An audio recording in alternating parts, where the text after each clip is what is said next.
ભક્તોને હૈયાના હેતથી જય સ્વામિનારાયણ. વાલા ભક્તો, આજની આપણી વાર્તાનું નામ છે મહેફિલની મજા કે સજા. સર્વને આજે મહેફિલ માણવાનો એક અંતરમાં ઉત્સાહ હોય છે, પણ કેવી મહેફિલ એ આપણે માટે મોજ બની જાય અને કેવી મહેફિલ એ આપણી માટે સજા બની જાય. કેવી મહેફિલ એ આપણા સુખના દરવાજા ખોલી નાખે અને કેવી મહેફિલ એ દુઃખના દ્વારમાં ધકેલી આપે. આ સમજવા જેવો પ્રસંગ છે. ઘણીવાર આપણને એમ થાય કે જેનો ભાણિયો ભગવાન થાય, જેના બહેન દેવકી જેવા મહાન ભક્ત હોય, જેના પિતા ઉગ્રેસન પણ ભક્તરાજ હોય, જેના કુટુંબીઓ પણ પાંડવો જેવા હોય, આવા પવિત્ર કોળમાં કંસ જેવો મહાક્રૂર વ્યક્તિ જન્મો કેમ? આ બધા માટે પ્રશ્ન સળગતો હોય છે. ઘણીવાર ભક્તના ઘરે અભક્ત જન્મે છે અને હિરણ્યકશ્યપ જેવા રાક્ષસને ત્યાં પ્રહલાદ પ્રગટ થાય છે. કારણ છે મહેફિલ. એક નવા એંગલથી વાત કરું છું, ખાસ બધાએ સાંભળવા જેવી છે, સમજવા જેવી છે. આજે સમય મળે ત્યારે ઘણા લોકો મહેફિલમાં લાખો રૂપિયા ખર્ચતા હોય છે. જ્યાં ત્યાં ફરવા જાય, મારે એકના નામ નથી દેવા, ત્યાં લાખોનો ખર્ચો કરતા હોય છે.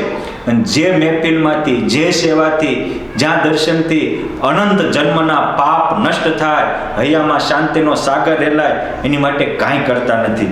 યાદ રાખજો, જેમ ઝાડનો આધાર મૂળ છે, નદીઓનો આધાર કાંઠા છે, મકાનોનો આધાર એના મજબૂત પાયા છે, એમ જ આપણી વ્યક્તિની માનવતાનો આધાર, આપણા જીવનમાં અલૌકિક સદગુણનો પ્રાપ્તિનો આધાર અને મુક્તિનો આધાર મહિમાએ સહિત ભગવાન અને સત્સંગની નિષ્ઠાનો પ્રતાપ છે. જ્યાં ભગવાન અને સંતની નિષ્ઠા હોય એ એની માટે જીવે છે, અને ભોગની નિષ્ઠા હોય એ ખોટી મહેફિલ માણવા જાય છે. આપણે કેવા એ તપાસજો. એ ઉગ્રેસન મહાન ભક્ત હતો. એની એક પત્ની હતી, એનું નામ હતું પવનરેખા.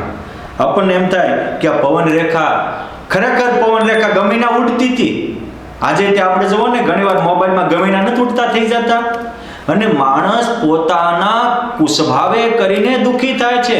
થોડા દિવસ પહેલા જ એક ભગતે મને એક સ્ટોરી મૂકી હતી, બનેલી સત્ય ઘટના. જે થોડાક સમય પહેલા જ ગોરેગાંવમાં એક સાથે એક 17 વર્ષની દીકરી, એક 15 વર્ષની દીકરી, એક 13 વર્ષની દીકરી, એના પિતા સુખી હતા, સમૃદ્ધ હતા, પ્રતિષ્ઠિત હતા. એના મકાનના ચોથા માળેથી ત્રણેય બહેનીઓ એક સાથે કૂદી પડી અને આત્મહત્યા કરી. એનું પાછું લખાણ પણ કરતી ગઈ હતી. એ દીકરીઓ આટલી જ હતી કે એ દીકરીને નાનપણથી રમવામાં આવા મોબાઈલની રવાડે ચડાવી દીધી મા બાપે. આજે બધા જ મા બાપા ભૂલ કરતા હોય છે.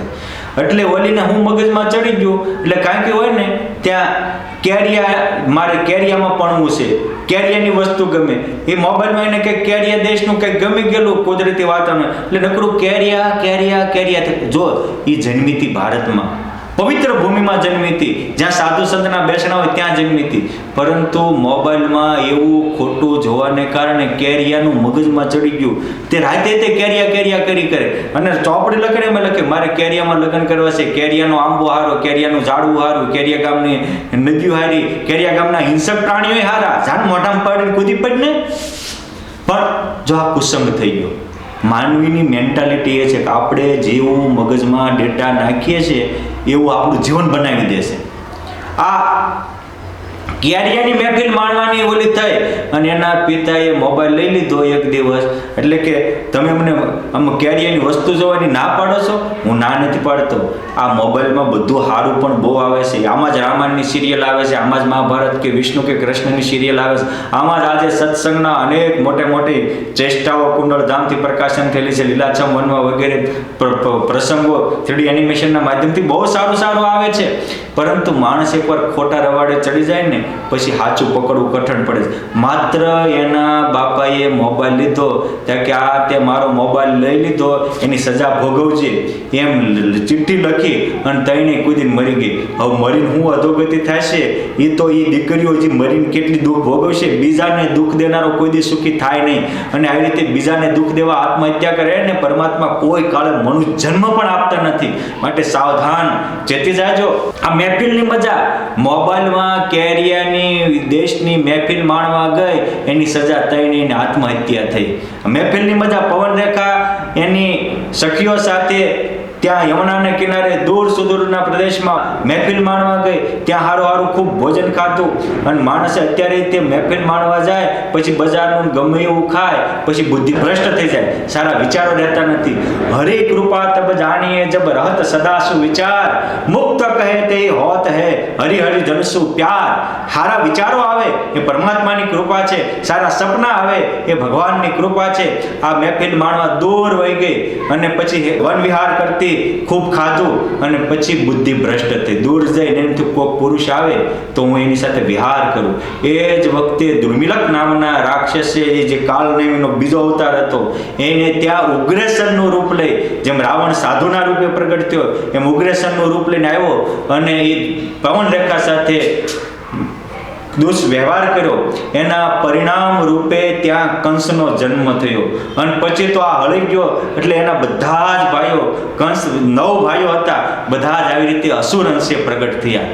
એક મહેફિલની મજાએ આખા મથુરા પ્રદેશના બધાની નીંદ ઉડાડી નાખી, બધાને દુઃખમાં ધકેલી દીધા. એમ ઘણીક વાર આપણા કુટુંબનો એક સભ્યો ખોટી મહેફિલ માણતા હોય એને લઈને આખો પરિવાર પાયમાલ થઈ જાય છે. માટે બધા જ પરિવારજનોએ પણ સમજવા જેવું છે. કારણ કે જ્યાં ભગવાન જન્મવાના હતા, જે કુળમાં જેની બેન માં દેવકી સતી હતા, જેના પિતા મહાન સુખિયા હતા, સંસ્કારી હતા, જેના ફઈબા કુંતીમાં અને ત્યાં પાંડવો જેવા ભક્તો જન્મા, એવા સારા કુળમાં પણ આવી રીતે ખોટું જેવાની ટેવ પડી જાય. આજે અમુક દીકરીઓ નાનપણથી જ તે માતા પિતાની સાથે સત્સંગ ને ભજન કરતી હોય તો મોટા થાય અને મોબાઈલમાં કોકની હારે ગેમ રમતા શીખી જાય પછી બુદ્ધિ ભ્રષ્ટ થાય અને આખા પરિવારને મોઢું ઊંચું કરીને જોવા જેવું નથી રહેતું. એ તો મરે અને એ એવી રીતે જે ભાગી જાય મને ખ્યાલ છે પછી એ પણ મૌન આખી જિંદગી એને સજા ભોગવવી પડે છે. કારણ કે બીજાને દુઃખ દેનારો કોઈથી સુખી થાય નહીં. આ ખોટા વિષયનું વળગણ એ માણસને મહેફિલની મજાની જગ્યાએ સજા કરે છે. એ જગ્યાએ આવો એ નાનપણથી જ પ્રહલાદે ગર્ભમાં ગુરુ કર્યા મુનિ નારદને નિર્ધાર. એ નારદજી જેવાને સારા સંસ્કાર લીધા તો એ ભક્ત પ્રહલાદ થયા, જે આખા કુલને તારનારા થયા. અરે પેટમાં પોઢીને સાંભળેલી બાઈ રામ લક્ષ્મણની વાત. એ નાના હતા અને ગર્ભમાં જીજાબાઈએ રામ લક્ષ્મણના હાલડા ગવરાવ્યા, સુંદરકાંડના પાઠ કર્યા. એ શિવાજી થયા કે જે હિન્દુ ધર્મના તારણહાર થયા. જો શોખ તો હતો જ, સાચાનો શોખ હતો. મોટી બા લાડુબા એ દાદા એબલ બાપુના પરિવાર રોજે ભેગા મળીને 2-2 કલાક ભાગવતની પારાયણ કરતા હતા. અને ભાગવતમાં કળયુગના વર્ણન આવે ને એમાં આવે કે આવો કળયુગ બેઠો હોય ત્યારે પરમાત્મા આવે તો દિલથી પ્રાર્થના કરતા કે હે પ્રભુ, આજે તો આમાં કયો એવો કળયુગ છે, તમે જ્યાં પ્રગટ ત્યાં હો ત્યાંથી અમારે આંગણે પધારો. શોખ હતો પણ સત્સંગનો હતો અને દિલથી પ્રાર્થના હતી. એ સાચી મહેફિલ એ પુરુષોત્તમ નારાયણને એ દાદાના દરબાર સુધી ખેંચી લાવી અને ભગવાનને ગઢડા મારું હું ગઢડાનો રહેવા મજબૂર કરી દીધા. એક દિવસ કુશળના સંગે વાલેરો વરુસ અવળી લાઈને ચડી ગયો હતો, પણ ગુણાતીતાનંદ સ્વામી જેવા મહાન સંતનો યોગ થતા એ વિશ્વવંદની મહાન ભક્ત બની ગયા. આ જો સાચાનો સંગ અને સારા માટે કરેલી સેવા એ બાપ મોટા મેવાને આપનારી થાય છે. એટલે મારે તો વિનંતી છે કે તમારે પરિવાર સાથે સુખિયા થવું હોય, દુઃખની બેડીઓથી મુક્ત થવું હોય તો ક્યારેય ખોટામાં ખર્ચો કરતા નહીં. ખોટામાં કરેલો ખર્ચો એ આપણી જિંદગીને બરબાદ કરશે, આપણા પરિવારને બરબાદ કરશે.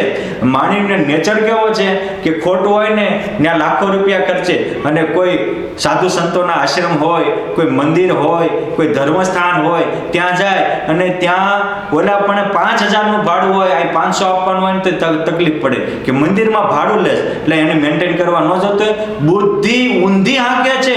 માટે બુદ્ધિને સવળી હાંકો કે બાપ આપણે ગમે ના ફેલ ફતુરમાં પાપના પોટલામાં પૈસા વાપરીએ છીએ, એની કરતાં પુણ્યના માર્ગે વપરાશે તો મારું ને તમારું ને કરોડો આત્માનું કલ્યાણ થશે અને જીવનમાં બેડો પાર થઈ જશે. માટે કહું છું કે જેમ સૂર્યોદય થતા આપોઆપ અંધકાર દૂર થઈ જાય છે, જેમ ચંદ્રોદય થતા પુષ્પ ખીલી ઉઠે છે, એમ એકવાર સાચો શોખ જગાવો, સત્સંગનો શોખ, ભક્તિનો શોખ, સેવાનો શોખ, પરોપકારનો શોખ, પળમાં બેડો પાર કરી દે. જય સ્વામિનારાયણ.